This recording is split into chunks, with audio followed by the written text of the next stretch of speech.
wind moves slowly across the stone. It travels through a canyon so vast that time itself seems to echo inside it. Millions of people stand at the rim of the Grand Canyon every year. They take photographs. They look down into the layered rock. And they are told a familiar story, one written in geology. Ancient seas, rising continents, millions of years of erosion carving a river through stone. But every so often, another story surfaces, a quieter one, a stranger one. It begins with a newspaper article published in Arizona in 1909. The article described a lone explorer drifting along the Colorado River when he noticed something unusual on the canyon wall. Not a natural crack, not a shadow. Steps. Steps carved into the rock, leading upward into the cliffs.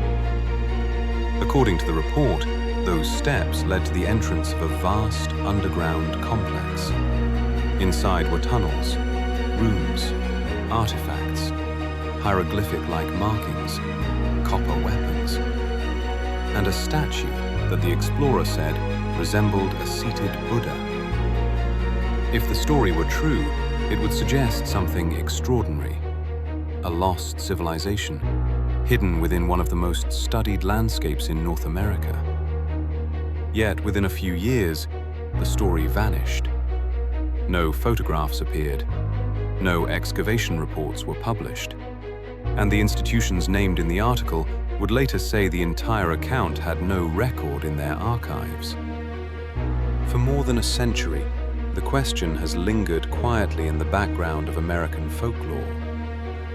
Was the Kincaid discovery real? Or was it simply one of the most convincing newspaper mysteries ever printed? To understand how this story began, we have to return to the early years of the 20th century, a time when the Grand Canyon was still a frontier, when exploration of the American West was not yet finished, and when a single newspaper story could ignite a mystery that would endure for generations. Around the early 1900s, the Colorado River was still considered one of the last great exploration routes in the United States. Travel along the river was difficult and dangerous. The canyon walls rose thousands of feet on either side. Navigation required careful attention to rapids, currents, and shifting rock formations.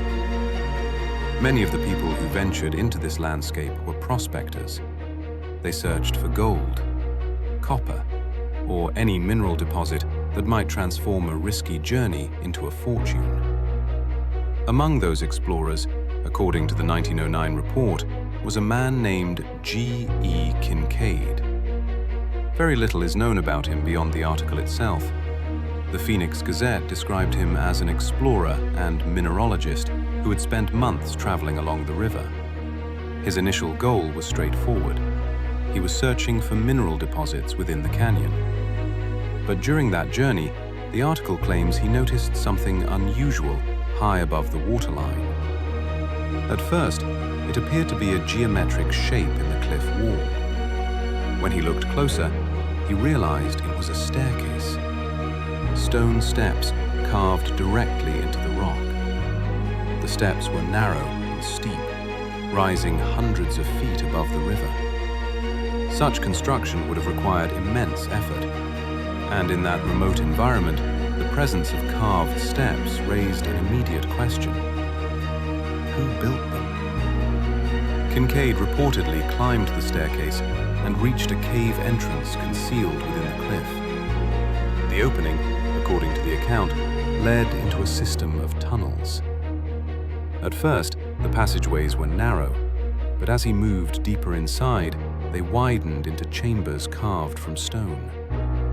The article described these chambers as part of a vast underground complex, rooms connected by corridors, storage areas, and carved walls covered in unfamiliar symbols. Kincaid reportedly spent days exploring the interior. The deeper he traveled, the more artifacts he claimed to find. Copper tools, weapons, decorative items. and inscriptions that he described as resembling Egyptian hieroglyphics. Perhaps the most unusual object described in the report was a statue. The figure sat cross-legged. Its posture reminded Kincaid of Buddhist imagery. Yet the statue did not appear identical to known Buddhist art. The article described it as not Egyptian, not human, but somewhat like Buddha. These descriptions fascinated readers in 1909, because if accurate, they suggested a civilization unlike any known culture of the American Southwest.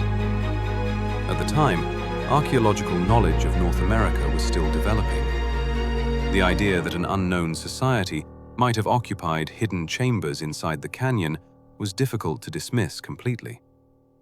But extraordinary discoveries require extraordinary evidence. And this is where the story becomes more complicated. According to the Phoenix Gazette article, Kincaid did not keep the discovery secret. He returned from the canyon and reported the findings to researchers. Soon after, the story claimed, the discovery attracted the attention of the Smithsonian Institution. The Smithsonian was already one of the most influential research institutions in the United States. If its scholars became involved, the discovery would immediately gain legitimacy. The article named a specific researcher, a professor identified as S.A. Jordan. Jordan was said to be associated with the Smithsonian and tasked with overseeing the excavation of the cavern system. His role, according to the report, would be to map the underground chambers and catalogue the artifacts. Together, Kincaid and Jordan allegedly organized a formal expedition. Teams would return to the canyon. They would explore the tunnels in detail, and they would document the discoveries for scientific study. At least, that was the expectation. But shortly after the announcement, something unusual happened. The expedition never materialized. Kincaid reportedly failed to appear for the departure. Jordan vanished from the narrative as well. No official excavation reports were ever published. No photographs emerged. And the story that had captured public attention faded from the headlines. Over time, researchers began asking questions. Who exactly was G.E. Kincaid? Who was S.A. Jordan? Were there records of their work? Modern historians have searched for documentation, employment records, academic references, letters. But so far, no verified records have confirmed that a Smithsonian professor named S.A. Jordan worked on such a project. The Smithsonian itself has repeatedly stated that it has no record of the expedition described in the article. From an institutional perspective, the explanation is simple. The story was most likely a fabrication. Early 20th century newspapers often published sensational stories. Some were exaggerated, others were entirely fictional. At the time, competition between newspapers was intense. A dramatic headline could increase circulation dramatically. In some cases, writers even participated in contests to produce the most convincing fictional story. In that environment, an elaborate tale about a lost civilization inside the Grand Canyon would have been irresistible. Yet, despite these explanations, the mystery never fully disappeared.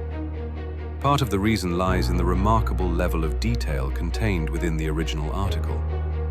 It described the structure of the caverns, the arrangement of rooms, the types of artifacts present, and even the layout of tunnels branching from a central chamber. For many readers, the specificity made the story feel believable. And once a mystery captures the imagination, it often takes on a life of its own. Over the decades, the Kincaid story evolved. It appeared in books, documentaries, and discussions about unexplained history. Some researchers began to speculate that the artifacts described in the article suggested contact between ancient civilizations. Others wondered if the cave system might represent a forgotten culture native to the region. But another factor helped sustain the mystery: the geography of the Grand Canyon itself. The canyon is enormous. It stretches for more than 270 miles. Its cliffs reach depths of over a mile, and much of its terrain remains extremely difficult to access. large sections of the canyon walls are nearly vertical. Exploring them requires technical climbing or aerial support. Because of these challenges, it is entirely possible that caves exist which have never been fully documented. That fact alone leaves room for speculation. Yet the canyon is also one of the most studied geological sites on Earth. Scientists have mapped large portions of the region. Archaeologists have documented indigenous settlements, artifacts, and rock art throughout the area. No confirmed evidence of an underground city like the one described in 1909 has ever been discovered. Still, in recent decades, the mystery has taken on a modern dimension. Investigators and enthusiasts have attempted to locate the site described in the original article.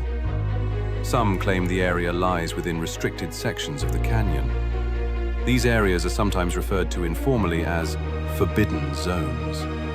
The term sounds mysterious, but in reality, many national parks contain restricted areas. These zones exist for several reasons: environmental protection, preservation of archaeological sites, and safety concerns in extremely hazardous terrain.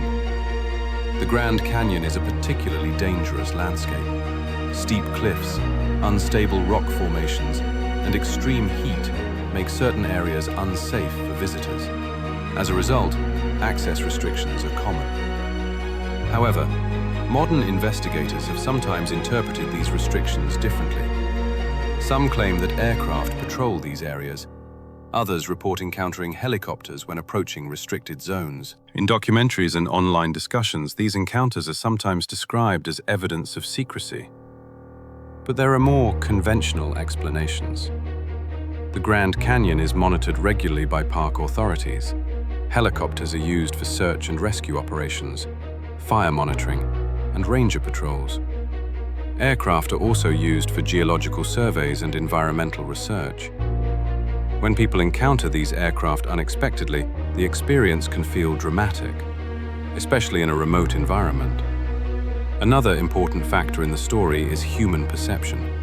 Psychologists describe a phenomenon known as pareidolia. Pareidolia occurs when the brain interprets random patterns as familiar shapes: faces in clouds, figures in shadows, structures in rock formations. The human brain evolved to detect patterns quickly. In prehistoric environments, recognizing the outline of a predator could mean survival. Because of this, our brains sometimes identify patterns that are not actually there. In landscapes like the Grand Canyon, this effect can be particularly strong. Erosion creates complex shapes in the rock. Cliffs, ledges, and shadows can resemble architectural forms. From certain angles, natural formations can appear almost artificial. When observers are already primed by stories about hidden temples or statues, those shapes can seem even more convincing. The result is a powerful combination: a dramatic landscape, a mysterious historical story, and the human mind searching for patterns. Together, they can transform ordinary geology into something that feels extraordinary. Yet even skeptics acknowledge that the Kincaid story remains fascinating. It reflects a moment in history when the American West still held the promise of undiscovered secrets. And it illustrates how easily a compelling narrative can persist across generations. Historians studying the case often focus on an important question. When a primary source like a newspaper article conflicts with modern institutional records, which source should be trusted? The answer depends on context.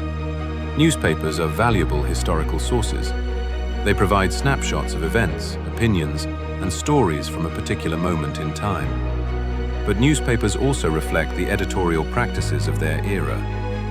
In the early 1900s, fact-checking standards were not always consistent. Sensational stories were sometimes printed without verification. Institutions like museums and research organizations maintain records as well. But institutional archives are not infallible either. Records can be incomplete, documents can be lost. History is rarely as tidy as we might hope. For historians, the most reliable conclusions usually come from multiple forms of evidence: documents, artifacts, photographs, and independent corroboration. In the case of the Kincaid Expedition, those additional forms of evidence have never appeared. no verified artifacts, no maps of the cavern system, no confirmed records of the explorers involved. Because of that absence, most archaeologists consider the story unverified. Yet the mystery continues to attract attention, partly because it invites a deeper reflection on how humans relate to the unknown. People are naturally drawn to stories that challenge established knowledge. The idea that a lost civilization might be hidden in plain sight is compelling. It offers the possibility that history still holds secrets waiting to be discovered. But it also reveals something about human psychology. We often enjoy mysteries even when the evidence is uncertain. A sense of wonder can coexist with skepticism. And sometimes, the question itself becomes more interesting than the answer. In the case of the Grand Canyon, the landscape already feels ancient and mysterious. Standing at the rim, looking down into layers of rock that record hundreds of millions of years of Earth's history, it is easy to imagine hidden stories beneath the surface. Whether those stories involve geology, archaeology, or simply the imagination of early storytellers, they remind us of something important. Human history is not only built from evidence, it is also shaped by curiosity. And curiosity often begins with a single question. A question like the one that emerged from a newspaper more than a century ago. Did an explorer once climb a staircase carved into the cliffs of the Grand Canyon and discover something extraordinary? Or was the entire tale simply an imaginative story from a different era of journalism? More than 100 years later, the canyon remains silent on that question. The cliffs still rise above the Colorado River. The wind still moves slowly through the stone corridors of the canyon. And somewhere within those vast walls, thousands of caves remain unexplored. Perhaps the story of the Kincaid Expedition will one day be solved with certainty. Or perhaps it will remain what it has quietly become, a piece of American folklore.